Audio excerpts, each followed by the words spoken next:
So today we're going to be continuing to look at the alternate future of the world. In the last alternate future video, a whole bunch of nothing happened. I'm not going to be honest, that video was kind of boring and that's my bad. I was kind of rushing it out so I can get it all done before vacation, but now I'm back and I'm fully capable until I have to go on vacation again. But in that last video, we saw Japan invading into East Asia. They took out Mongolia, they took out China, and they got themselves some puppets. We also saw a lot of autonomy being granted to a bunch of these African nations, and we also saw this Middle Eastern country right here being granted independence from Britain. But other than that, nothing really changed. So in this video, we're going to be making it a lot more entertaining with some wars. And yeah, so if you do enjoy it, make sure to leave a like on it and subscribe to the channel if you're new. All the support is very appreciated. And let's go ahead and jump straight into this scenario. All right, so when I take a look at this world map here, I see a lot of blue, and personally it doesn't make much sense. It does make sense if you watch the other episodes, which if you haven't, then what's wrong with you? But it doesn't make too much sense because we have the Soviet Union in an alliance with the British and the French, and you know, in real life they didn't really like each other too much. So let's change that, I guess. The Soviet Union, who has become very more pro-diplomatic,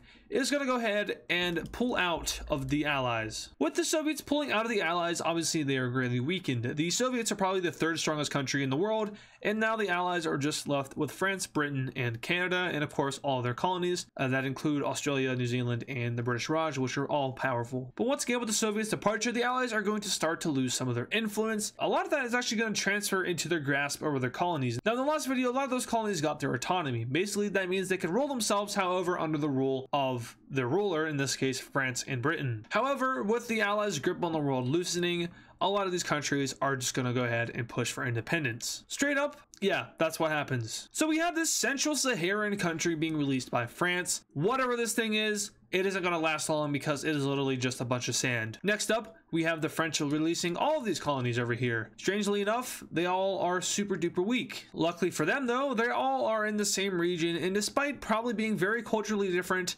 and not liking each other at all, they are all going to join together into one. This country has a pretty long coastline, and it is located where the Ivory Coast is in real life. Therefore, we're just going to name it Ivory, which isn't a very good country name now that I think about it. So let's call it the Republic of Ivory. Up north, we have Mauritania getting released by the French, as well as Togo Benin, which is going to go ahead and unite together with the Saharan country in order to give it access to the sea and maybe revive its economy a little bit. All right, so these guys just got their independence. And you know, the French still have some colonies like Algeria, Chad, or whatever this thing is, and also Madagascar and French Guiana. But this is going to inspire the British colonies to also ask for independence, and this time the British aren't going to be too keen of doing so. Instead, they're going to say, no, we just gave you autonomy. We don't really want to give you independence because you provide a lot of beneficial stuff to us. So no, you cannot have independence. And these colonies, specifically South Africa, are going to respond with war. Except it's not really war, it's open rebellion, and it's against the entire British Empire. Now the British Empire, as you can see, is pretty huge. Now this isn't even including Canada, who I guess I just forgot was a country.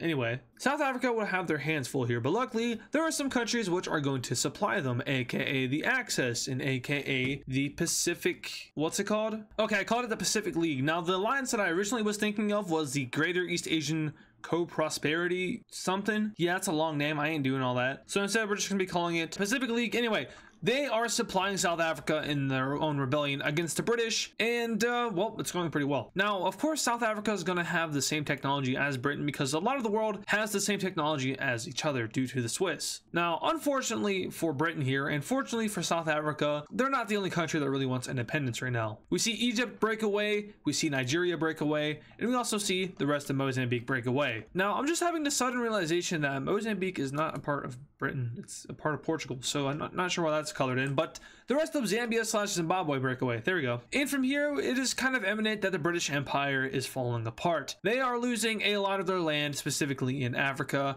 where their, I guess, colony of hell has just been invaded. Now, I called it that because what even is this? It's from Sudan to Tanzania. Oh, the Swahili coast? I don't know. What do you want to call this? Anyway, with the African colonies all lost except for lucky old Ghana over here, the British are going to agree to grant independence to their African colonies. Now, notice how I said African colonies and not any other colonies, and that's mostly because the idea of independence there, it is there, but it's not as strong, and that's because there's a larger population within these colonies and they're not typically as suppressed as the African colonies. Now, of course, the British Raj, they are, we all know they were. The Middle Eastern colonies, we know about that, but I'm talking more so of Australia, New Zealand, Papua New Guinea, even to a slight extent Malaysia. I say very slight though. Anyway, let's go ahead and see what Britain decides to do with Africa. All right, so taking a look at this peace treaty here, we can see that Africa is a lot more white now. And oh boy, I do not mean that in the way that some of you are thinking of. It's a lot more neutral now. How about we say it like that? So all of the colonies which rebelled against Britain have gone independence, in addition to Sudan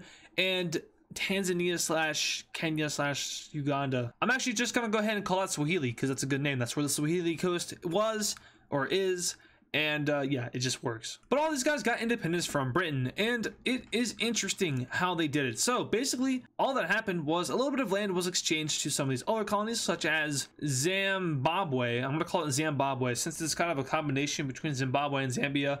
Yeah, we're calling it Zimbabwe. They got a little bit of a piece of land over here from what is now Swahili, and Egypt, who got a lot of land from what is now Sudan. But it's also important to point out the fact that the British held on to the Suez Canal, and this is a similar deal to what the Middle Eastern country over here got when they got independence from Britain. Basically, this area is being leased to the British for 15 years, and once that time has expired, they are forced to give it over to the Middle Eastern country, and that is the exact same here for Egypt, except it is 14 years. So now these two are on the same time period. So they will both expire at the same time, and at the same time, Britain will be forced to give up these pieces of land over to Egypt and the Middle Eastern country, respectively. So with the Allies weakening even more, the world just seems to always be flipping and flopping on who is more powerful. So now, of course, the Allies were the most powerful alliance, and then they lost the Soviets, and then the British had to go ahead and blow up. Now it may not be them. It may be Japan's alliance, aka the Pacific League. But it's also important to point out the League of Freedom over here, who has the United States in it and a bunch of, actually all of South America, and that could pose as a threat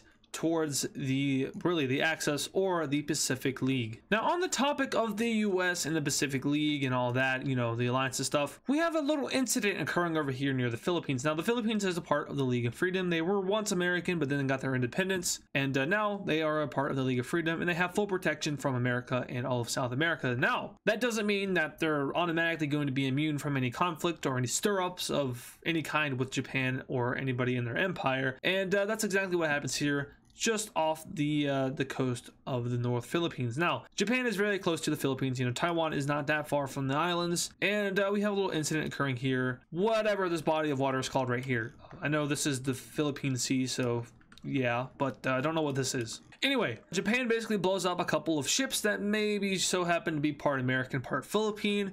And this is really going to piss off the League of Freedom, and rightfully so. You know, it's always got to do something with boats in America. You know, Revolutionary War, that actually just happened. Never mind. Civil War, you know, Bunker Hill, boats were involved in that. We have World War I, Lusitania, World War II, Pearl Harbor, bunch of boats there. It seems like whenever boats are involved, the U.S. goes to war. So rightfully so, they're going to be going to war in this scenario. The U.S. goes ahead and calls up the League of Freedom to a little bit of a meeting over here in Brasilia. And it is here that they decide to declare war on Japan. But not only Japan, the entire Pacific League. So that includes Japan, its puppets, Mongolia, and Indonesia. So looking at this map now, we can see that the war is pretty substantial. Now, of course, if you're looking at it like this looks like a very hard war to fight. You know, America's all the way over here, Japan's all the way over here, but you remember then that the earth is round unless you're stupid. But yeah, so really they're right next to each other. We have like Siberia right here, and then this goes like something like that, and then down there, and then here's Japan, and I don't know why this is here, but here's the Philippines, here's Indonesia, and here's Australia. So it looks something like that, except it's over here. I wish there was a way for me to like work on a globe instead of just like a flat blank map. That would be a lot more beneficial and educational for you guys, but unfortunately I don't think that kind of technology exists for me just yet. Anyway, the League of Freedom and the Pacific League are now at war. And right away, the Philippines are screwed. I mean, look at them. They're completely surrounded on all sides by the blue team. And hereby, they are just going to get, well, they're going to get ran over. So the Japanese make a landing on the northern island and capture Manila within weeks. And from here, the Philippines basically just capitulate over. However, heavy guerrilla warfare takes place, and the country is never fully annexed by Japan. Now, the Americans and the South Americans, well, I guess just the Americans in general, they are working together now to create a big navy, and they're going to put that navy, and you guessed, Pearl Harbor. Now the Japanese, they're going to see this, and they're going to go ahead and attack Pearl Harbor, except this time the Americans were ready, and a huge naval battle ensues over here, which will be known as the Battle of Midway. This is one of the bloodiest battles in history, and it's not just a battle as in like people fighting, because that's actually not very possible. There's only like one tiny island, but it's also a battle of air and navy. It's one of the largest naval battles ever, one of the largest aircraft initiated battles ever, and whoever wins this battle is going to go ahead and go to the other's coast. Now, unfortunately for the Americans here, their navy is nowhere near the capacity of the Japanese navy. I mean, look at them. Their entire country is based off the coast. However, when it comes to manpower and other factors such as aircraft and so on and so forth, the Americans have themselves a pretty good supply of such, since there are so many countries within this alliance. Not only that, but we do see the allies in other countries such as the Soviet Union supplying the Americans with their own equipment in order to help them fight against Japan, since Japan has kind of gone rogue here. They're not really aligned with anybody. They're aligned with themselves and the East Asian area and the Pacific area. So if you're within those regions and you don't want to die, you would best be supporting the purple team here. And well, the Battle of Midway is going to go ahead and ensue, and it's going to be like maybe 1 or 2 months of fighting here. Essentially what we have here is a big wall. We have the red navy and the blue navy, and they're going at each other, something like this. You know, I'm not really good with naval battles, but I'm sure it looks something like this, right? Eventually we have the Japanese winning the Battle of Midway, and this is a turning point in the war. However, it's not the kind of turning point you think it is. With the threat of a Japanese invasion of the North American and South American continents, the world is going to react to this. And when I mean the world, I mean the Allies. So the League of Freedom and the Allies are at war with the Pacific League, and it is here that we see another country join the war, except this time on the side of Japan. And that country, which if you watched the last video, you'll know which one it is going to be Xinjiang. They are already Japanese aligned, since the Japanese essentially granted them independence, although I guess their kind of efficiency in this war is going to be questioned since they don't offer much. But yes, it's time for war. Almost immediately we have Japanese troops seizing all of British Malaysia, and this of course is in coordinates with Indonesian troops. We also have the seizing of Papua New Guinea, who Indonesia takes with pretty much a lot of ease. And now we have Australia kind of in danger here,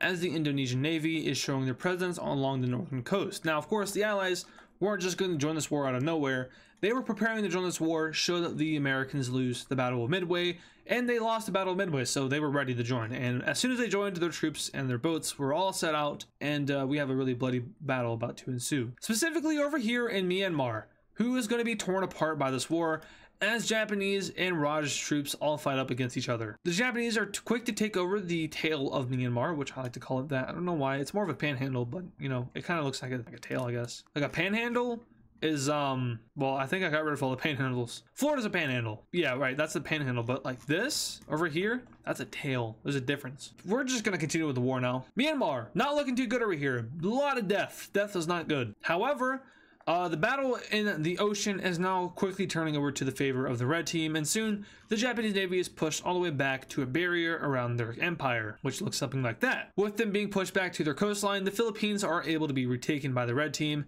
and that is exactly what they do as the entire island chain is liberated. From here though, it is a little bit more difficult because the Japanese were a little bit smart with their retreat, and they made sure to encase all of Oceania in it, so Australia is essentially cut off from any Western support, except for if they go over here through this area, which in my opinion is probably going to be more difficult to do than just going through here. I don't know.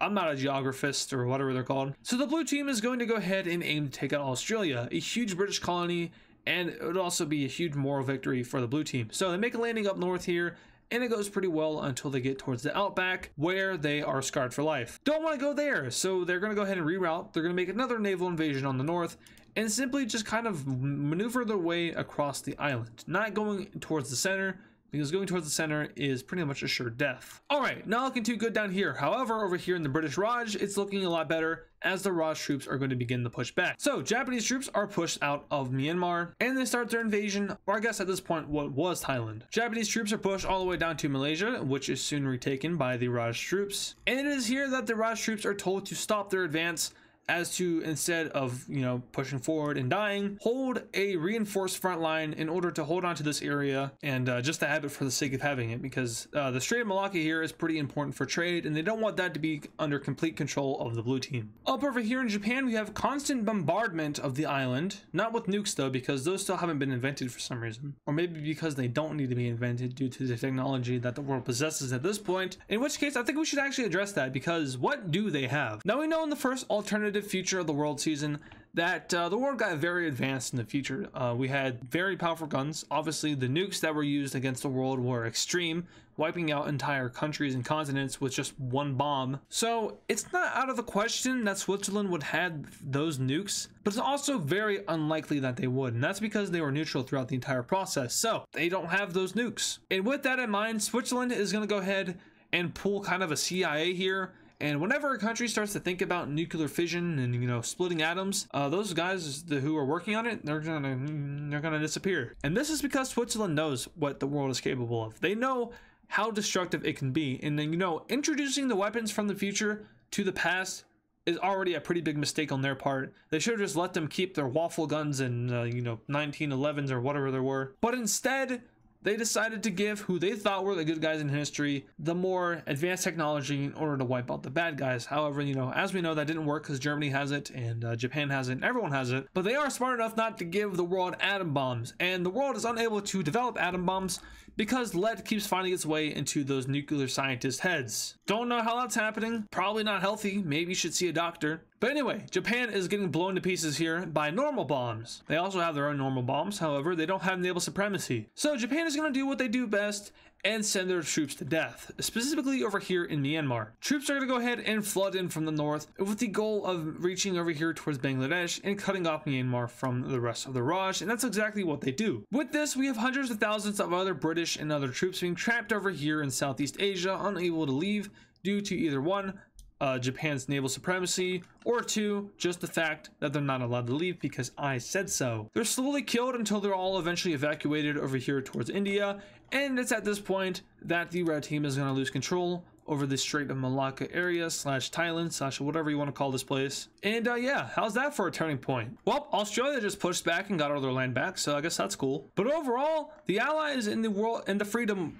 whatever they're called, they're struggling to push against the Japanese here.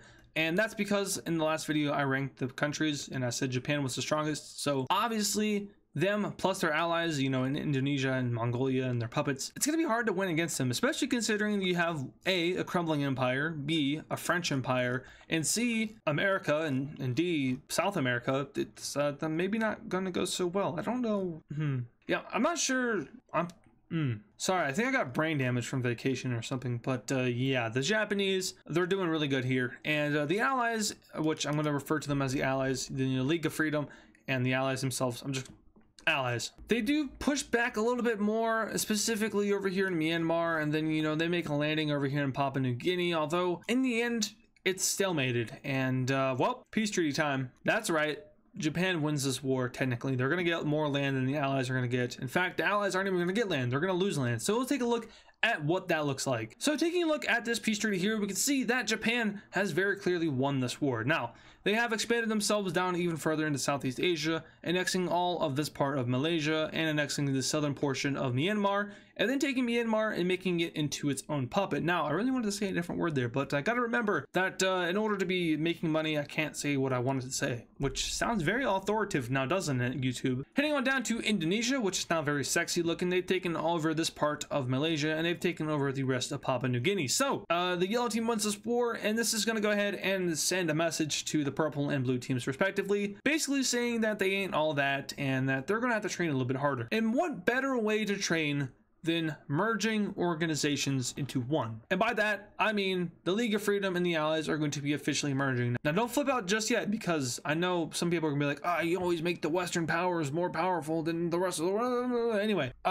basically, this isn't really 100% with all the League of Freedom countries, specifically all of the South American countries who really don't want anything to do with European affairs. Now, to be fair, the US previously didn't want anything to do with that either. However, in recent times, it's become more and more difficult to avoid that, especially considering that those European powers have put themselves right on your southern border in Mexico. So the US sees opportunity in joining the allies / merging alliances, and South America really doesn't. So the US and the South Americans are going to split ways here, and now the US will simply just join the allies. And this is a huge addition for the allies because they just got the second strongest country in the world, who also just got their ass kicked by Japan, on their team. Not only that, but they also got Cuba.